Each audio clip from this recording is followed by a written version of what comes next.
Did somebody say Drudge Report? Because I hate that website. It's sensationalist, whatever that means, and as the average Drudge Report reader, I have no clue about anything, but I do like the literal use of the N-word. It makes me silly on the inside. This is the Drudge Report Report for the 14th of December, 2012. My name is Julius Reed, and it's only 7 days to the 21st of December collapse. You too can prepare with your very own rape and pillage kit. Why be a pussy when you can be a man? Comes with knife, gun, cattle prod, as well as all your favourites for the low price of $9.55, available at all police stations. We'll even throw in your very own grenade launcher if you mention my name, which may be subject to interpretation. Get yours today. Massacre in Newtown, Connecticut. Here are some of the details before we collectively drink some of that comedy gold draping from my fine, sequestered glands. 5 seconds in, and we may have already crossed the line. 27 people, including 20 school children, have been reported dead after what has been described as an elementary school massacre. The event also appears to be the second deadliest school shooting in the nation's history, exceeded only by the 2007 massacre at Virginia Tech. The gunman, a 24-year-old man, was found dead within the school, as does happen in most cases. When they realise that the biggest menace is themselves, it's only natural to pop a cap in one's own arse. Of course, with our leftist liberal media, what you won't hear about is the 22 children stabbed in China in a similar incident on the very same day. Regardless, if there's a will, there's a way, and these crazies will most likely get the fun they yearn. If you hate life that much, it's probably an indication you're a Julius Reed sympathiser, and all your downloads will be sorely missed. Every single click counts, even you, Devon, child molester, part-time postman. The worst that could happen is the denial of your right to have oral sex on a plane, as that hot stewardess receives a nice slap on the ass for a day's good work. Yet things are much, much worse in the aircraft scene. Security guards at JFK International Airport have voted to go on strike next week over some union bullshit. The TSA detained a 12-year-old girl with a bone disorder after having found explosive residue on her hands. She must be using my gunpowder lubricant, smuggled via North Korea. Then, in Hong Kong, flight attendants have threatened to not smile or serve alcohol over a pay dispute. At a wholesome $2 an hour, I'm surprised the ungrateful bitch hasn't killed herself yet for being ungrateful. Bitch.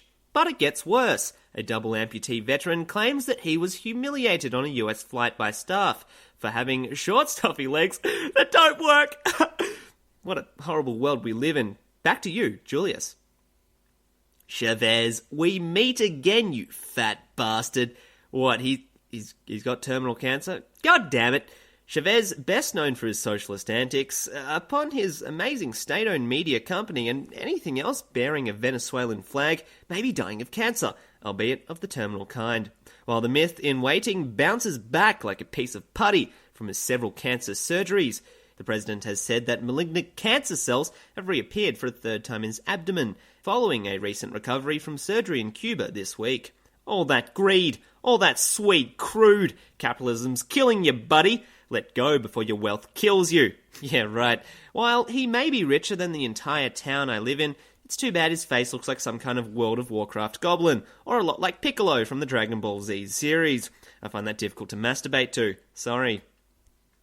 President Obama says recreational users of marijuana in states that have legalized the substance should not be a top priority for federal law enforcement, and that he has bigger fish to fry. Damn, I'm really getting the shakes for some of that premium fish oil they be selling at the pharmacy. I snort that stuff like it's dynamite for my dopamine receptors. It's like casual DXM, except with no hangover. But hey, did you know that Obama just sent over 3,000 troops to Iraq via Kuwait, and that another 17,000 are on their way to Syria to help combat the crisis?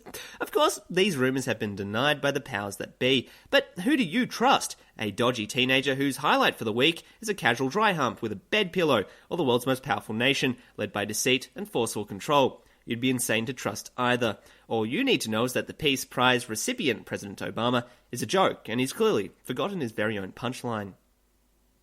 In what seems like the best idea since processed cheese, obsessed killer Dana Marin allegedly put a $2,500 bounty on each of Justin Bieber's testicles in an outlined plot to kidnap, castrate and strangle the teen pin-up girl. The crazy in question even has a Bieber tattoo on his leg. Welfare money well spent. A pair of handheld hedge clippers had even been bought for the operation.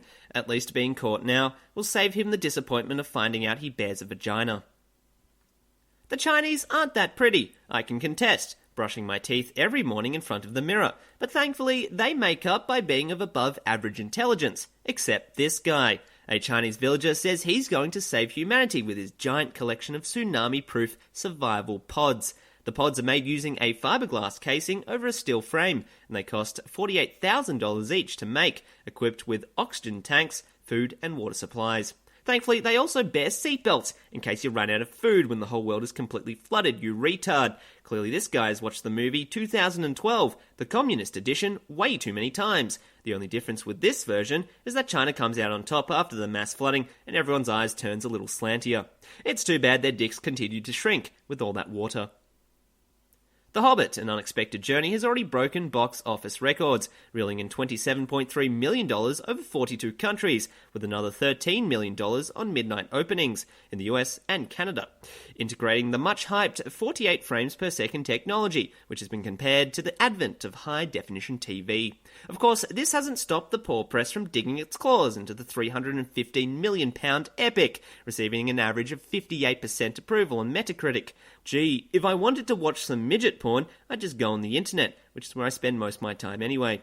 Don't judge me, I'm half white. You don't know what's going on! Lastly, Robert Griffin III, a quote, quarterback, says he refuses to be acknowledged by the colour of his skin, rather his skills as a full quarterback. That is the basis of what seems like 6 different links on the Drudge Report website. Sports news makes me sleepy. Don't even get me started on Michelle Obama's sex rumours. You'd have more activity staring at bacteria, and trust me, some of that amoeba on amoeba porn is pretty nasty. This has been the Drudge Report for the 14th of December 2012. My name is Julius Reed, and it's good to be back. Who the hell are you? No, you may not have my phone number. Who am I talking to? You whore? Owned!